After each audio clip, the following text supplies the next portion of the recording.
சாயிராம். நமக்கு தோன்றும் எல்லா யோசனைகளும் முழு வடிவம் பெற்று விடுவதில்லை. அந்த யோசனைகளை செயல்படுத்த நாம் எடுத்து வைக்கும் ஒவ்வொரு நகர்விலும் தான் அது முழுமை பெறுகிறது என்பதை தீர்க்கமாக நம்பலாம். ஜெய் சாயிராம், ஜெய் ஜெய் சாயிராம். நம் சாயன்பர்கள் எல்லாரும் எப்படி இருக்கீங்க? எல்லாரும் நல்லா இருப்போம். ஓம் சாயிராம்.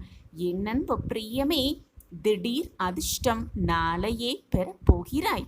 ஆம் என் குழந்தா, நீ எதிர்பார்த்த அந்த சந்தோஷ தகவல் திடீர் அதிர்ஷ்டத்தோடு வீடு கதவை தட்டும் நேரம் நெருங்கி இருக்கிறது என் கண்மணியே.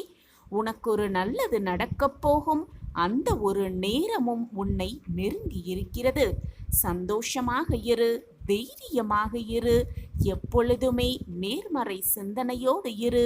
எதிர்மறை சிந்தனைகளை உன் மனதில் நெருங்கக்கூட விடாதே. உனக்கு துணையாக நான் எப்பொழுதும் இருக்கிறேன் என்பதை மட்டும் எந்த நொடியும் மறந்து விடாதே. ஆம் என் குழந்தா, நீ உன்னுடைய முதல் அடியை எடுத்து வைக்காமலேயே 100வது அடியை பற்றி கவலைப்பட்டு கொண்டு ஒரே இடத்தில் நின்று கொண்டிருக்கிறாய் என்பதை எப்பொழுதுதான் உணர்ந்து கொள்ளப் போகிறாய்? நீ உன்னுடைய முதல் அடியை எடுத்து வைத்தால்தான் 2வது அடிக்கான வழி உனக்கு கிடைக்கும் என்பதை புரிந்து கொண்டு முதல் அடியை எடுத்து வைத்துவிடு. அடுத்த அடியை எடுத்து வைத்தால்தான் அடுத்தடுத்த நகர்வுகளுக்கான வழிகள் கிடைக்கும் என்பதை தீர்க்கமாக நம்பு. ஆம் என் குழந்தா, நீ எப்படி நகர்கிறாய் என்பதை பொறுத்துதான் உனது வாழ்வு உன்னை நகர்த்தி கொண்டு செல்லும். ஆம் என் குழந்தா, நாளைய வாழ்க்கை உனக்கு கஷ்டம் இல்லாமல் நகர வேண்டுமென்றால், உன்னுடைய இஷ்டப்படி நகர வேண்டுமென்றால் அதற்கு ஒரே ஒரு வழி தான் இருக்கிறது. அதற்காக நீ இந்த நொடியிலிருந்தே கஷ்டப்பட ஆரம்பிக்க வேண்டியதுதான்.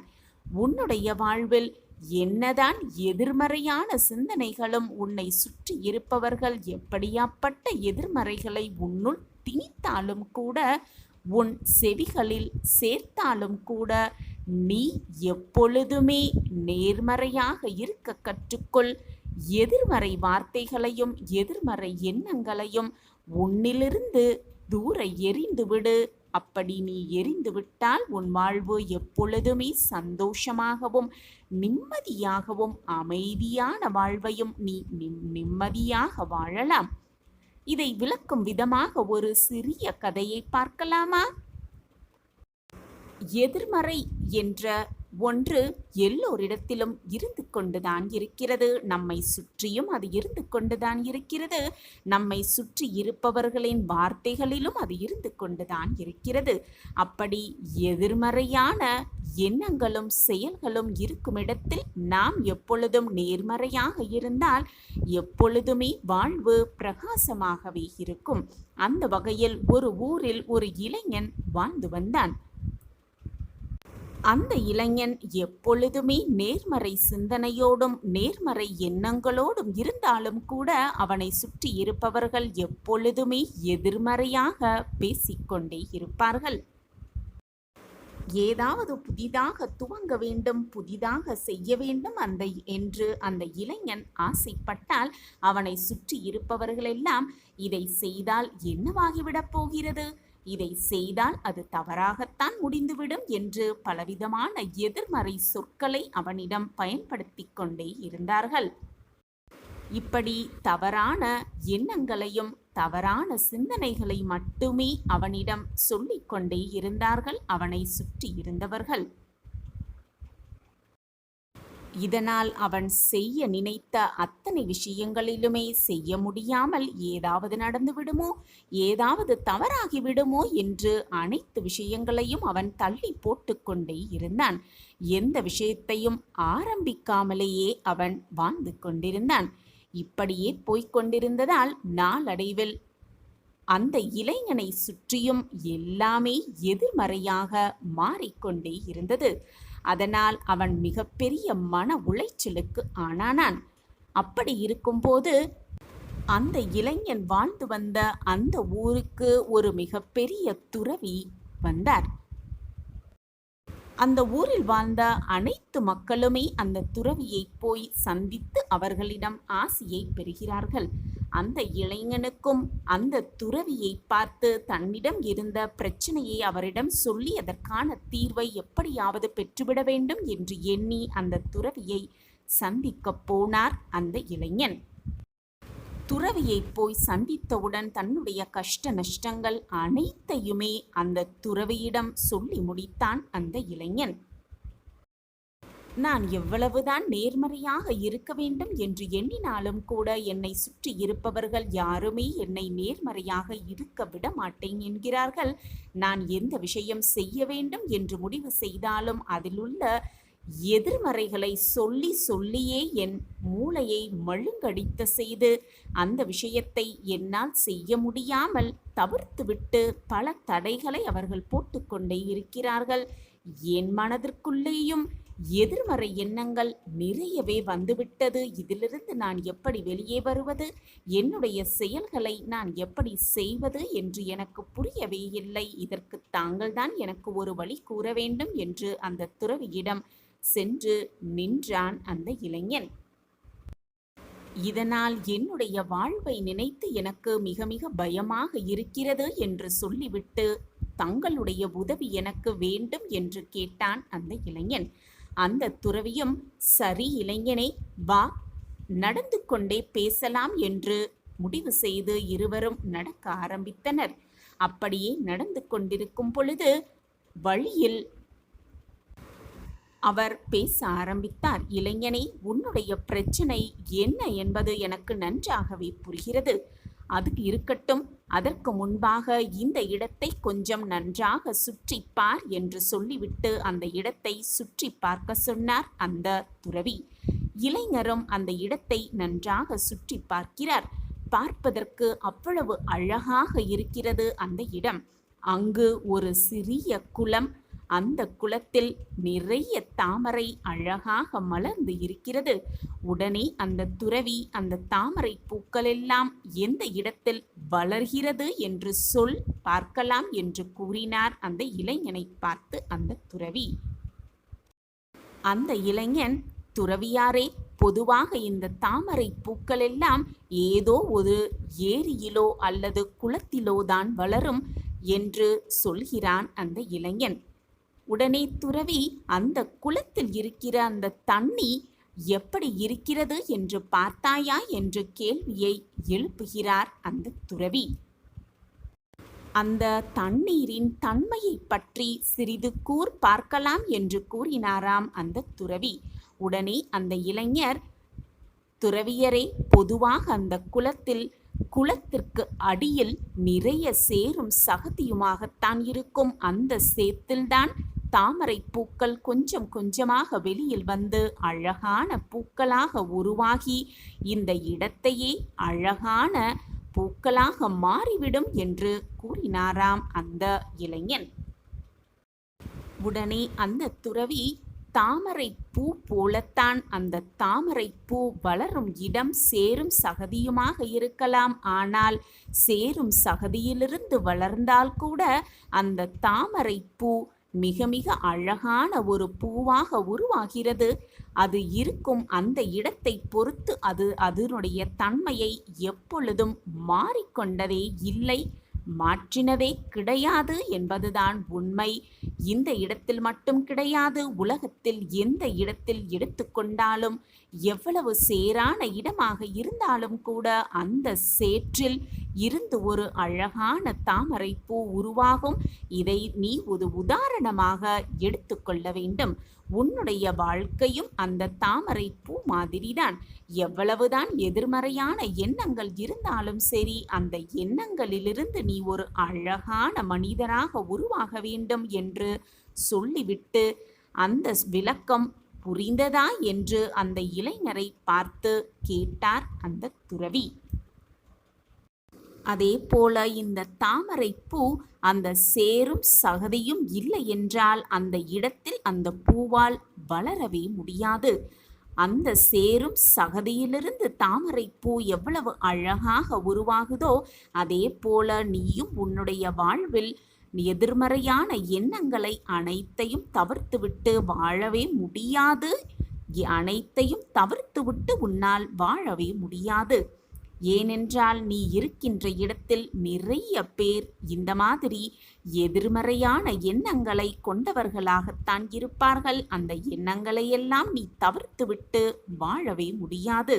அதற்கு பதிலாக அந்த எண்ணங்கள் அனைத்தையும் நீ உனக்கு ஒரு உரமாக எடுத்துக்கொண்டு அதிலிருந்து முடிந்தவரை அதிலிருந்து உன்னுடைய வளர்ச்சியை துவங்க வேண்டும். கண்டிப்பாக உன்னுடைய வளர்ச்சியை யாராலும் தடுக்கவே முடியாது என்று அறிவுரை கூறினாராம் அந்த துறவி. இளைஞரும் கொஞ்சம் கொஞ்சமாக துறவி சொல்ல வந்ததை புரிந்து கொண்டு யோசித்து தன்னுடைய வாழ்வை எப்படி மாற்ற வேண்டும் என்று புரிந்து கொண்டு தன்னிடம் உள்ள எதிர்மறை எண்ணங்கள் அனைத்தையும் அழித்துவிட்டு நேர்மறையாகவும் மகிழ்ச்சிகரமாகவும் தன்னுடைய வாழ்வை தொடர ஆரம்பித்தான் அந்த இளைஞன்.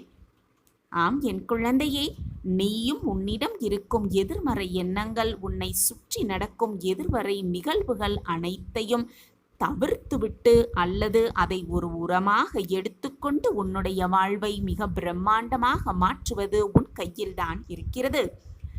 எதிர்மறை எண்ணங்களை மட்டுமே மனதில் வைத்துக்கொண்டு அதிலிருந்து வெளியே வர முடியாமல் தவித்து கொண்டிருந்தால் உன்னுடைய வாழ்வும் எதிர்மறையாகவே சந்தோஷமில்லாமல் நிம்மதி இல்லாமல் கழிந்துவிடும். அதை தகர்த்து எறிந்து வந்தால்தான் நீ மிகப்பெரிய பிரம்மாண்டமான பிரகாசமான வாழ்வை உன்னால் கண்களால் காண முடியும், ரசித்து வாழ முடியும். உனக்கு துணையாக உன்னப்பா நான் உன்னோடு இருக்கும் வரை எதற்குமே நீ பயப்படவோ வருத்தப்பட வேண்டிய அவசியமே இல்லை. நான் தான் உன்னோடு இருந்து கொண்டிருக்கிறேனே, பின் எதற்காக உனக்கு குழப்பமும் கவலையும்? இதோ உன்னுடைய எல்லா பிரச்சனைகளும் எல்லா துன்பங்களும் ஒரு முடிவுக்கு வந்து நீ என்னிடம் வந்து நன்றி மேல் நன்றி சொல்லும் நேரம் உன்னை நெருங்கிக் கொண்டிருக்கிறது. என் பிள்ளையில் மனதில் என்ன இருக்கிறது, மனதில் என்ன ஓடிக்கொண்டிருக்கிறது என்பதை உன் அப்பாவாகிய எனக்கு தெரியாமல் இருக்குமா அல்லது புரியாமல் தான் போய்விடுமா? நீ சொன்னால்தான் எனக்கு புரியும் என்றில்லை. நீ என்ன செய்து கொண்டிருக்கிறாய், உன் மன ஓட்டம் என்ன, நீ எப்படி வாழ்ந்து கொண்டிருக்கிறாய், உன் வாழ்க்கையில் என்னென்ன சோதனைகளை சந்தித்து கொண்டிருக்கிறாய், அனைத்துமே உன் சாயப்பா பார்த்து கொண்டுதான் இருக்கிறேன். அனைத்தையும் எனக்கு அறிந்து கொண்டுதான் இருக்கிறேன்.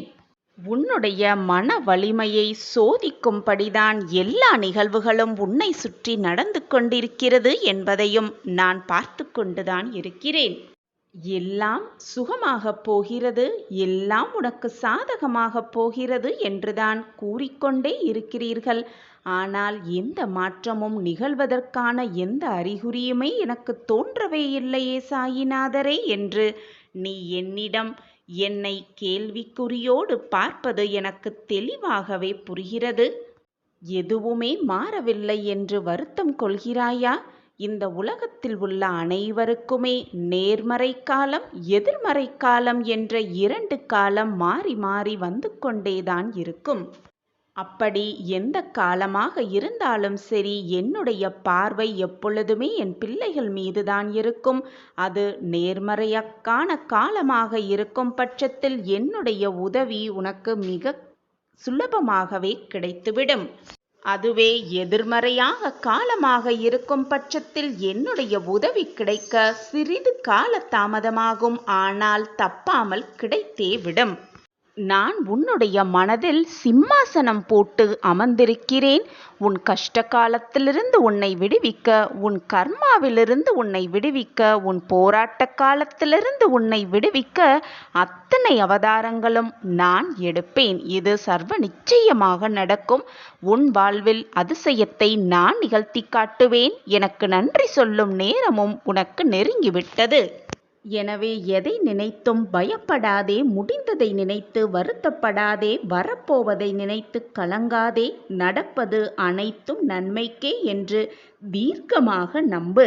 நீ பாபாவை சரணடைய அடைய வியக்கத்தக மாற்றம் உன் வாழ்வில் மட்டுமல்ல, உன்னிலும் நீ காண்பாய்.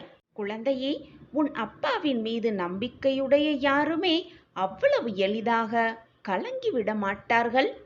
மலை போல் கவலை இருந்தாலும் என் அப்பா அதை பார்த்து கொள்வார் என்று சுலபமாக அந்த மலையை தகர்த்து எறிந்து விடுவார்கள். குழந்தையே, யார் உன்னை தூற்றினாலும் ஏளனமாக பேசினாலும் அதை பற்றி சிறிது கூட கவலைப்படாமல் உன் வேலையை திறம்பட நீ செய்து கொண்டே இரு. எதற்காகவும் யாருக்காகவும் உன் மனதில் வேதனையை சுமந்து கொள்ளாதே. அது உன் உடம்பிற்கும் நல்லதல்ல, உன் வாழ்க்கைக்கும் நல்லதல்ல. நீ இப்பொழுது இந்த நொடி எதை நினைத்து யாரை நினைத்து இந்த பதிவை கேட்டுக்கொண்டிருக்கிறாயோ அது நிச்சயமாக உனக்கு நடக்கும், பலிக்கும். இது உன் சாயப்பாவின் சத்திய வாக்கேதான். புயலே வந்தாலும் அதை எதிர்க்கும் தைரியமும் நம்பிக்கையும் தன்னம்பிக்கையும் உன் மனதில் வலுப்பெறும். நீ சாயப்பாவின் பிள்ளைதானே? சாய் சரணம், சாய் சரணம் என்று சொல்லும் பொழுது உன் வாழ்வில் எந்த ஒரு பயமும் இருக்கவே இருக்காது. உனக்கான பொற்காலம் கூடிய விரைவில் வரப்போகிறது. போதும் உன் கஷ்டகாலம். இனி உன் வாழ்வில் எல்லாம் ஜெயமாகவே முடியும். இதோ உன் சாயப்பா வந்துவிட்டேன் குழந்தையே, உன் வாசல் தேடி. முடியட்டும் உன்னுடைய கஷ்டகாலங்கள் எல்லாம், விடியட்டும் உன்னுடைய நம்பிக்கையான விடியல். நீ ஒரு ஆளாய் எத்தனை போராட்டங்களை சந்தித்து விட்டாய், எத்தனை கஷ்டங்களையும் தாண்டி வந்து விட்டாய். இப்பொழுது ஏன் பயப்படுகிறாய்? உன் அப்பா இருக்கிறேன் உனக்கு துணையாக. எல்லா பக்கமும் நான் இருக்கையில் வீணாக பயத்தை உன் மனதில் சுமந்து கொண்டே இருக்காதே என் குழந்தையே. கண்மணியே, இனி உன்னோடுதான் நான் பயணிக்கப் போகிறேன். உன் கஷ்டங்களெல்லாம் நீங்கி சுகமான பாதையில் பயணிக்கப் போகிறாய். உன்னுடைய கஷ்டகாலத்திலும் சரி, சந்தோஷ காலத்திலும் சரி, உன் அப்பா உன் அருகிலேயே இருந்து உன்னோடு பயணிப்பேன். என் பார்வை எப்பொழுதும் உன் மீதுதான் உள்ளது. என்னை மீறி உன்னை எந்த தவறோ தீங்கோ கஷ்டமோ நஷ்டமோ நெருங்கவே முடியாது. உன்னை ஏமாற்றியவர்களும் உன்னை ஏளனமாக பேசியவர்களும் வாயடைத்து போகும்படி உன்னை வியக்கத்தகு மாற்றங்களை உன் வாழ்வில் கொண்டு வந்து சேர்ப்பேன் உன் சாயி தேவா. இதுவரை கஷ்டத்தை மட்டுமே அனுபவித்து வந்த என் குழந்தை இனி மகிழ்ச்சி, ஆனந்தம், சந்தோஷம், அற்புதம் எல்லாம் ஒரு சேர கிடைக்கும் பொழுது அந்த நேரத்தில் உன் மனதை கவலைகளுக்கு இடம் கொடுத்து விடாதே என் கண்மணியே. சந்தோஷமாக இரு. இதுவரை எந்த சோகம் வந்தாலும் முகமலர்ச்சியோடு புன்னகைத்தோடு இருந்தாய். இப்பொழுது அதே புன்னகையை உன் மனதில் மட்டுமல்ல உன் முகத்திலும் பதியவை. உன் அப்பா சொல்கிறேன் கேள். நான் இருக்கிறேன். நீ நினைத்தது, கேட்டது, விரும்பியது, ஆசைப்பட்டது எல்லாமே நடக்கும். கூடிய விரைவில் உன் மனதிற்கு ஒரு புது தெம்பு கிடைக்கும். எதையையும் நீ இழக்கவே மாட்டாய். உன்னை இழக்கும்படி நான் செய்துவிடவும் மாட்டேன். என் பிரியமான கண்மணியே, அனைவரும் கைவிட்டு விட்டார்கள் என்று நினைக்கும் வேளையில், மனம் வருந்தும் வேளையில் என்னுடைய கரம் உன்னை நோக்கி வரும். அதை இறுக்கமாக பற்றிக்கொள். எல்லோருக்குமே இன்பம் துன்பம் மாறி மாறி வந்து கொண்டுதான் இருக்கும். உனக்கு சிறியதாக தெரியும் பிரச்சனை மற்றவர்களுக்கு பூதாகரமாக தெரிகிறது. மற்றவர்களுக்கு சிறியதாக தெரியும் பிரச்சனை உனக்கு மிகப்பெரிய அளவில் மாற்றமாகவே தெரிகிறது. உன்னுடைய பலத்தை நீயே நம்பவில்லை என்றால் வேறு யார் நம்புவது? நன்றாக சிந்தனை செய்து பார் என் பிள்ளையே. என்னால் முடியும், என்னால் சாதிக்க முடியும், என்னால் வெற்றியை அடைய முடியும் என்று நீயே உன்னை நம்பவில்லை என்றால் உன்னால் முடியும், உன்னால் சாதிக்க முடியும், உன்னால் வெற்றியடைய முடியும் என்று எப்படி மற்றவர்கள் உன்னை பார்த்து சொல்வார்கள்? நீ முதலில் சொல். நீ முதலில் தைரியமாக வாழ்ந்து காட்டு. அப்பொழுது அவர்கள் உன்னை நோக்கி சொல்வார்கள். அவர்களைப் போல் வாழ், அவர்களைப் போல் தைரியமாக இருக்க பழகு, அவரைப் போல் நம்பிக்கையோடு இருக்க பழகு. அப்பொழுதுதான் சாதிக்க முடியும் அவரைப் போல என்று மற்றவர்கள் உன்னை கை காட்டி சொல்வார்கள். அதுதான் வெற்றியின் சின்னம். எது வந்தாலும் நம்பிக்கையோடும் மன தைரியத்தோடும் நிதானத்தோடும் செயல்படு. உன்னுடைய காரியங்கள் அனைத்தும் வெற்றிகரமாகவே நிறைவேறும். உன்னுடைய இந்த நிகழ்காலம் உனக்கு கடினமாகவே இருந்தாலும் இதுதான் நிரந்தரம் என்று எண்ணி விடாதே. மாற்றங்கள் மாறிக்கொண்டேதான் இருக்கும். உன்னுடைய கஷ்டங்களும் மாறும், உன்னுடைய துன்பங்களும் மாறும், உன்னுடைய வேதனைகளுக்கும் ஒரு முற்றுப்புள்ளி நிச்சயமாக வரும். அதை நான் உனக்கு ஏற்படுத்துவேன். நீ எல்லா செல்வ வளங்களையும் பெற்று நல்ல பெயருடன் சந்தோஷமாக சுபிக்ஷமாக வாழ்வாய். நம்பிக்கையோடு இந்த இரவை கடந்து வா. உன் வாழ்க்கையில் நல்ல மாற்றங்கள் நிச்சயமாக நிகழும். ஒளிமயமான வாழ்வு உனக்காகவே காத்து கொண்டிருக்கிறது என்ற நம்பிக்கை உன் மனதில் இருந்தால் போதும். ஒளிமயமான மிக பிரகாசமான வாழ்க்கையை நான் உனக்கு பரிசாக வழங்குவேன். நமக்கான வேலையை நாம் செய்து கொண்டேதான் இருக்க வேண்டும். நமக்கு என்று அளிக்கப்பட்ட வாழ்க்கையை நாம் வாழ்ந்து கொண்டேதான் இருக்க வேண்டும். அந்த வாழ்க்கையை எப்படி சந்தோஷமாக வாழ்வது, நிம்மதியாக வாழ்வது, வெற்றிகரமாக வாழ்வது என்ற சிந்தனை மனதில் எழுந்து கொண்டே இருக்க வேண்டும். அப்பொழுதுதான் வாழ்க்கையை நினைத்து கூட பார்க்க முடியாத அளவிற்கு உச்சத்தில் கொண்டு செல்லலாம். அப்படி காலமும் தருணமும் நேரமும் உனக்காக மாறும் பொழுது நான் உனக்கு கொடுக்க வேண்டியதை தந்துதானே ஆக வேண்டும். உனக்கான காலம் வரும் பொழுது, உனக்கான நேரம் வரும் பொழுது உனக்கானதை நிச்சயமாக உன்னிடம் உன் கைகளில் நான் கொடுத்துதானே தீர வேண்டும். நீயும் உனக்கான முயற்சியில் இறங்கித்தான் ஆக வேண்டும். நம் வாழ்க்கையில் எந்த தீங்கு வருமோ வந்துவிடுமோ என்று பயந்து கொண்டே இருக்காதே. உன்னுடைய இந்த பயம்தான் உனக்கான வெற்றியை தருவதற்கு தாமதப்படுத்தி கொண்டே இருக்கிறது. பயப்படாதே. எது வந்தாலும் எதிர்த்து நின்று போராடு. எது வந்தாலும் நான் பார்த்து கொள்வேன். என் சாயிநாதர் என்னை பார்த்து கொள்வார். வெற்றியடைவதற்கான வழியை நிச்சயமாக காட்டுவார். நான் வாழ்க்கையில் முன்னேறி விடுவேன் என்ற நேர்மறை சிந்தனை உன் மனதில் உண்டென்றால் போதும். நீ நினைத்ததற்கு மேலாக உன் வாழ்க்கையில் நான் வெற்றியடைய வைப்பேன். என்னை சர்வசாதாரணமாக நினைத்து விடாதே. நீ நினைப்பதற்கு மேலாக உன் வாழ்க்கையில் நான் உன்னை வெற்றியடைய செய்வேன். உன் சாயப்பா இருக்க உனக்கு எந்த மனக்கவலையும் வேண்டவே வேண்டாம். உன்னுடைய பிரார்த்தனைகள் அனைத்தும் பலிக்கப் போகும் நேரம் உன்னை நெருங்கிவிட்டது. நீ எதிர்பார்க்காத பல சந்தோஷ தருணங்களை நிச்சயமாக கண்குளிர பார்க்கத்தான் போகிறாய். என் பிள்ளையே, எது நடந்தாலும் உன் தன்னம்பிக்கையை மட்டும் இழந்து விடாதே. எது நடந்தாலும் தைரியமாக அனைத்தையும் நான் வெற்றி கொள்வேன், என்னால் சாதிக்க முடியும் என்ற தீர்க்கமான சிந்தனை மட்டும் உன் மனதில் இருந்தால் போதும்.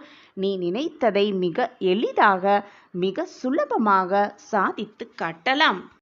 எடுத்துக்கொண்ட காரியத்தில் வெற்றி பெற வேண்டும் என்று நினைப்பவர்கள், வெற்றி அடைய வேண்டும், சாதிக்க வேண்டும் என்று நினைப்பவர்கள் முதலில் உங்களுடைய இலக்கை தெளிவாக வைத்துக் கொள்ளுங்கள்.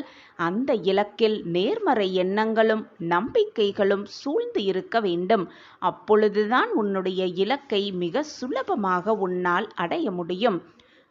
அதன் பிறகு உன்னுடைய இலக்கு, எண்ணங்கள், நம்பிக்கைகள் எல்லாமே நேர்மறையாக இருக்கும் பட்சத்தில் பின் கடவுளை வணங்கி ஆக்கப்பூர்வமான சிந்தனைகளுடன் அதை தொடர்ந்து செய்யும் பொழுது நிச்சயமாக உன்னால் வெற்றியை அடைந்துவிட முடியும். துணையாக பக்கபலமாக எப்பொழுதும் உன் அப்பா இருப்பேன், என்றென்றும் இருப்பேன், அனைத்துமாக.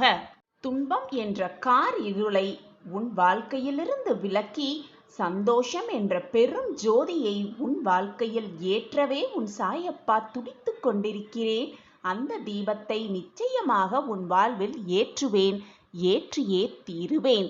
உன் வாழ்க்கை பிரகாசிக்க போகும் அந்த நாட்களை, அந்த நாளை, அந்த நொடியை காணவே நானும் உன்னோடு சேர்ந்து காத்து கொண்டிருக்கிறேன்.